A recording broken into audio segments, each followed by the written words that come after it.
Hi, folks. Welcome to Crisco's Corner. Hi, folks. Welcome back. And those of you that are new, welcome. This is some clips from the former President Trump at the National Association of Black Journalists. Now, he was treated very poorly, of course. They lied to him. They made him wait over half an hour because their equipment screwed up, supposedly. He was promised that Vice President Harris would be there, but she wasn't at all. And if you notice with Harris, ever since the so-called endorsement by Joe Biden, she has not done one press conference. This is being very controlled. And I got to say, in all fairness, that's a smart move on the Democrats' part. But so let's start the beginning. Of course, this girl here from ABC is just a miserable woman. Jumps him right away. Let's check it out. To go back to where they came from. You have used words like animal and rabbit to describe black district attorneys. You've attacked black journalists, calling them a loser, saying the questions that they ask are, quote, stupid and racist. You've had dinner with a white supremacist at your Mar-a-Lago resort. So my question, sir, now that you are asking black supporters to vote for you, why should black voters trust you after you have used language like that? Well, first of all, I don't think I've ever been asked a question in such a horrible manner, a first question. You don't even say, hello, how are you? Are you with ABC? Because I think they're a fake news network, a terrible network. And I think it's disgraceful that I came here in good spirit. I love the black population of this country. I've done so much for the black population of this country. Now you're going to see there's scattered applause there. And he kind of makes a joke about black journalists. And not a bad joke. It's really funny. But this is how it started. They screwed him over, made him wait 35 minutes. And believe me, when you're running for president, you got a really tight schedule. So he waits out of courtesy. Shows up on time. And then they made him wait. And then they say this to him. I think he held his composure very well. He missed a couple opportunities, but he held his composure very well. Let's listen on. Including employment, including opportunity zones with Senator Tim Scott of South Carolina, which is one of the greatest programs ever for black workers and black entrepreneurs. Done so much, and and I say this, historically black colleges and universities were out of money. They were stone cold broke. And I saved them. That's true. Historically, black colleges had to go with their hat in their hand every single year to the president. They did with Obama. And just for their photo op and showing whoever was president at the time. The one before this was Obama, so I'm going to mention him. And, to get the photo op to show how wonderful they are giving away somebody else's money. Trump said, you know what? This is BS. They got to come here every single year with their hat in their hand. Let's just make it multi-year once. It was a great bunch of people in the Oval Office when he signed it. And they were all happy that they didn't have to come back there every single year and beg for money. So he fixed that for him, and he gets crap for it. And I gave them long-term financing, and nobody else was doing it. I think it's a very rude introduction. I don't know exactly why you would do something like that. And let me go a step further. I was invited here, and I was told my opponent, whether it was Biden or Kamala, I was told my opponent was going to be here. It turned out my opponent isn't here. You invited me under false pretense. And then you said, you can't do it with Zoom. Well, where's Zoom? She's going to do it with Zoom, and she's not coming. And then you were half an hour late. Just so we understand, I have too much respect for you to be late. They couldn't get their equipment working or something was President, wrong. I would love I think you it's can a answer very the nasty. I would love you to answer the question. He didn't answer the question. His question is, what you're asking me is total bullshit. I love that white supremacist at the White House. It's funny she didn't mention who it was. Rhetoric and why you I have believe that answered black the voters question. should trust you with another I 4 have years. been the best president for the black population since Abraham Lincoln. That's my answer. Better than President That's Johnson, my who signed the answer. Voting Rights And Act? for you- Better than President Johnson, who signed the Voting Rights Act. Unless you're totally stupid of American politics and American history. Lyndon Johnson was one of the biggest racists that ever lived. And he did all those things, the Voting Rights Act and other things, so he could get their votes. He could have cared less about them. He used to use the N-word all the time. It's amazing.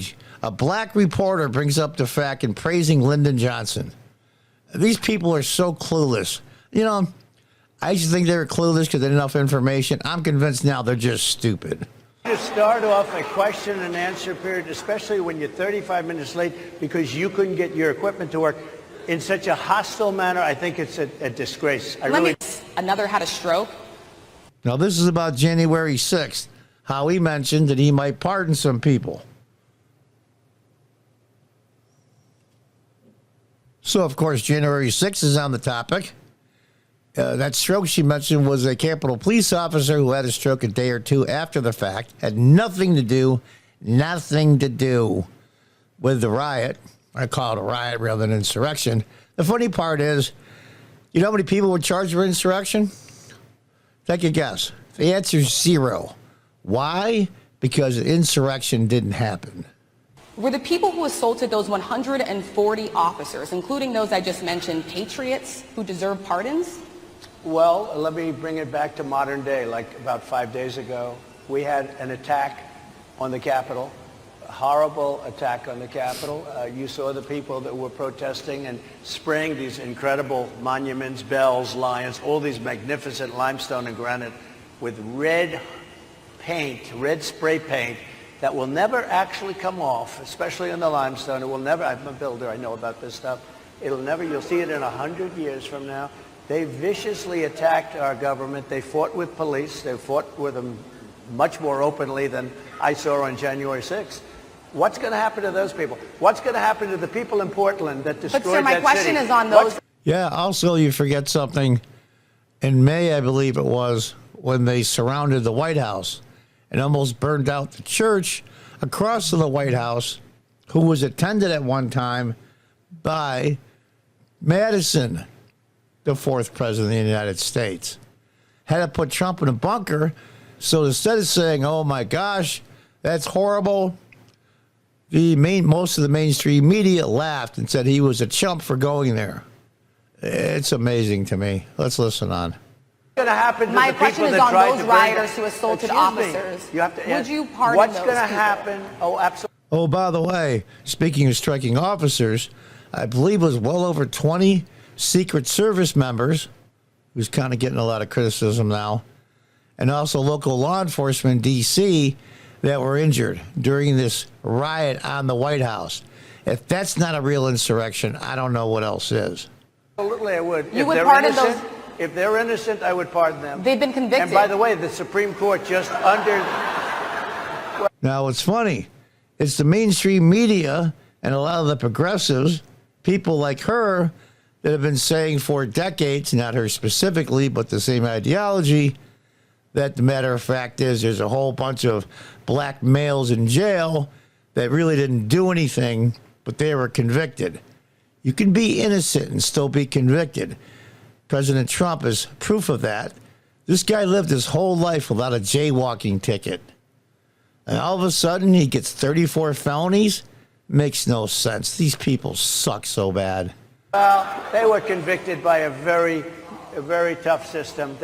How come the people that tried to burn down Minneapolis, how come the people that took over a large percentage of Seattle, how come nothing happened to them? How come the But people sir, we're that... talking about people that were seen beating officers We're talking with about federal flagpoles, buildings. dragging them down the stairs. They're on video. Have you seen that Really? video, Oh, sir? really? Well, they you would shot- pardon those. You would pardon those rioters? They shot a young lady in the face who was protesting. They shot her in the face. You know, nobody died that day. You do know that. But people died in Seattle. Nobody died, but people died in 140 Minneapolis. officers You know were people died in assaulted that Minneapolis. day. And nothing happens, and nobody ever talks, and nothing happens to those people. But you went after the J6 people with a vengeance. And I'll tell you what about the cops that were, and I'm all for the police, as you know, but what about the police that are ushering everybody into the Capitol? Go in, go in, go in. What about that? Look, No one was nothing actually is perfect in life. But you have people from Minneapolis, you have people just from 5 days ago in Washington, D.C., they were having fistfights and fighting with the police. They were spraying and destroying, they were desecrating our monuments in Washington, D.C. 5 days ago, and nothing happened to them. Now, to add insult to injury, the current vice president, Kamala Harris, that's running for president, went on TV. And I believe they had a GoFundMe page or an Act Blue, whatever it was, to promote people giving money to bail out the very few that were arrested. In fact, most of the charges were dropped. And these same people, by the way, many of them went on to commit horrendous crimes. Several of them killed people. And she's on him. It's just amazing to me. But when you have 90% of the mainstream media on your side, the Democrats can say and do what they want. Them, and you can't have two systems of justice. That's why they went after me as a political opponent, because they felt they couldn't win without doing that. What's your first thing? Now let's hear Faulkner now from Fox News. What do? I close the border. And I do two things, because I can do a lot of things simultaneously. I close the border. We don't want people coming. We want people to come in, Harris, but they have to be vetted. They have to be checked. They have to come in legally. We want people. I want people to come into our country, but they have to be vetted. They have to be checked. So when you say, what do? That, and I drill, baby, drill. I bring energy way down. I bring interest rates down. I bring inflation way down so people can buy bacon again. Do you believe that Vice President Kamala Harris is only on the ticket because she is a black woman? Well, they're coming up with a DEI hire now. That's the big thing because of the Secret Service and other things. It's amazing to me how these progressives like her, that's asking the question, it was a lady in the middle, I'm not sure who she represents, what network, that they talk about DEI all the time, constantly. And when somebody else brings it up that they don't like, they call it racism. When you pick someone because of their race or gender, especially race, over someone else, whether it be white or not, is immaterial, that is racism, period. But when somebody brings it up you don't like, all of a sudden now you're the racist. Well, DEI initiatives are racist. So is affirmative action. Sorry to say. But those you out there that say, well, you know what, John? Some of these minorities, they don't get the opportunities white people do. Then find out why they don't get the opportunities. Find out why they were in schools that were failing. Find out why. But that's too hard of a problem to solve. So we'll just use affirmative action, DEI, in place of it. Asians, as a group, had a court case to the Supreme Court. The Supreme Court ruled this DEI, this affirmative action based on a race, is unconstitutional, and it always was. Well, I can say, no, I think it's maybe a little bit different. So I've known her a long time indirectly, not directly very much, and she was always of Indian heritage, and she was only promoting Indian heritage. I didn't know she was black until a number of years ago when she happened to turn black, and now she wants to be known as black. So I don't know, is she Indian or is she black? She has always identified as a black woman. She went to a historically black college. I respect either one, but she obviously doesn't, because she was Indian all the way, and then all of a sudden she made a turn, and she became a black person. Just to be clear, sir. Now, I want to say, my convenience store I had for over 20 years was in a low-income area, very high percent. I guess the term is majority minority. And there were a lot of mixed race. I could care less, actually, what your race is or what color you are. But say you're a college student and you're applying to one of these big colleges, and you have a white mother and a black father. When you go to fill out your college applications, are you going to put down white or black? Most of them put black, and you're saying to yourself, why don't they put down white? I'll tell you why. Because when you put down white, it's no advantage to you. You put down black, it's to your advantage. It's amazing how that works. It's incredible. There is, especially in college admissions, there is no white privilege anymore. So you put down black or African American, whatever the politically correct term is this week. And that gets you special privileges and puts you up the list to enter that college. And that is a fact. Do And you I believe think, that she is somebody should look into that too when you ask continue in a very hostile. Rachel's point, he, has a lot of opinions about childless women like myself or They're talking about J.D. Vance now as vice presidential running mate. divorced people like yourself. Do you think, well, I mean, my point but at is least here. it was said in a friendly manner. My point is, do you think the party I got to say, compared to 2016 and even 2020 was under considerable pressure in 20, he's handling this very, very well. They basically screwed him and lied to him and told him that Harris or Biden wasn't going to be there. It was going to be a miniature debate. He blew that off. He said, fine, whatever. I think it stinks. I think you brought me here under false pretenses, but he still was there and on time. And then they're over half an hour late getting him out. And then they start with this. It's ridiculous. I got to give the guy credit. He's got a serious set of balls. Now, I got to say, this whole thing gets a lot of attention, of course, on the mainstream media about how racist he is and everything else. It's ridiculous. But I don't think President Trump lost anything by being here. And I don't think the Democrats gained anything by this fiasco they had with him. It was a wash. He missed a couple opportunities. But, nobody's perfect. Hindsight's 2020. Let's listen on. the Republican Party is getting a little bit too judgy? Rachel's point. I've been prosecuted because I'm a political opponent of two people that have weaponized our justice system.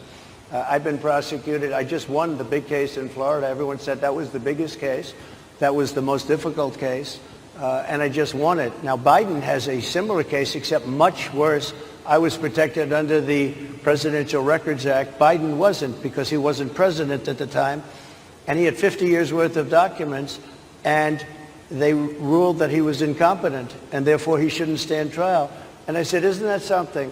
He's incompetent and he can't stand trial, and yet he can be president. Isn't that nice? Mr. President, but they released him on the basis that he was incompetent. They said he had no memory, and he was a nice old guy, but he had no memory, and therefore we're not going to prosecute him.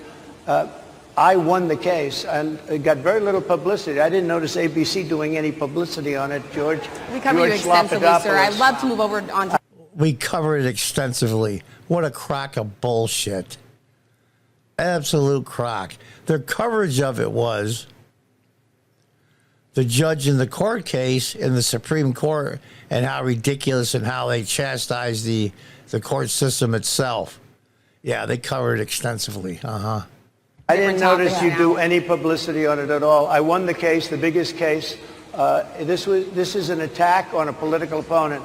I have another one where I have a hostile judge. We have you for a limited time, sir. I'd love to move on to different topics. No, excuse you. You're the one that held me up for 35 minutes.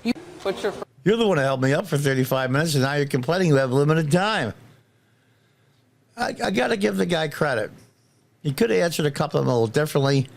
Make her define DEI and all that stuff, because it's picking somebody because of race. It's just amazing. Let's listen on. First thing. What do? I close the border. And I do two things, because I can do a lot of things simultaneously. I close the border. We don't want people coming in. We want people to come in, Harris, but they have to be vetted. They have to be checked. They have to come in legally. I want people to come into our country. But they have to be vetted. They have to be checked. So when you say, what do? That, and I drill, baby, drill. I bring energy way down. I bring interest rates down. I bring inflation way down so people can buy bacon again. Do you believe that Vice President Kamala Harris is only on the ticket because she is a black woman? Well, I can say. Yeah, the answer is yes. Maybe he says, well, John, that's ridiculous. Well, think about this for a minute. Joe Biden announced when he was running in 2020 that he would pick a minority to be his vice presidential candidate. He said after he got sworn in as president he had a chance to pick a Supreme Court justice or nominate one. He said up front, before announcing anybody on the so-called short list, the one, you pick a list who you think should be a nominee and then pick from that. He said right up front, I'm going to appoint a black woman. And he said it numerous times. That in itself is racist. Instead of taking, we'll say, the top 10 best qualified judges, he said, no, I'm going to nominate a black woman, period. That's DEI, diversity, equity, and inclusion. And then when somebody else criticizes that or criticizes someone because of their policies or their stupidity, and they happen to be non-white, all of a sudden you're a racist. A different set of rules for the justice system and a different set of rules for the Democrats and Republicans. It's just amazing to me. I think it's maybe a little bit different. So I've known her a long time indirectly, not directly very much, and she was always of Indian heritage, and she was only promoting Indian heritage. I didn't know she was black until a number of years ago when she happened to turn black, and now she wants to be known as black. So I don't know, is she Indian or is she black? She has always identified as a black woman. She went to a historically black college. I respect either one, but she obviously doesn't. Now, I wanted to play this part. I played at the beginning. I wanted to play it again because he's not losing his cool. He's aggravated. He's pissed off, but he's not out of control. To take that kind of abuse, and he knows they're going to plaster this and edit it and put it all over the place. All kinds of free advertising for Vice President Harris. And he knows this now. He got played. And somebody with Trump's personality doesn't like to get played. So we're going to see what happens. I think he held his own, didn't lose anything. Anybody that's critical of what he said was already going to vote for Harris anyway. And I think the Democrats got some brownie points, maybe some creative editing on this. I don't think they gained anything either, and I don't think the Democrats or the Republicans lost anything. It was an opportunity for President Trump, though, to push back on DEI and everything else. And there's a lot more to this. You'll find it probably on Twitter and online. My understanding was about 40 minutes long, give or take. But I got to give the guy credit. He's got a serious set of balls. Obviously, he booked this before President Biden said he was withdrawing from the race because he mentioned Biden and Harris. Wasn't sure which one was supposed to be there. And, of course, neither of them showed. So he got hung out to dry. I'm sure that aggravates the hell out of him. I know it would be me. But that's the way it goes with these people. I'm telling you, it's amazing. Tim Pool said it best. I'm supposed to appear and talk, and I get there, say I'm supposed to be there at 10 o'clock in the morning. I show up about 5-10 minutes before. You fool around with your equipment, you get everything ready, and then we start at 10 o'clock, just like advertised. You're on time. Well, we've got equipment problems. Well, Tim Pool said, I'll give you this.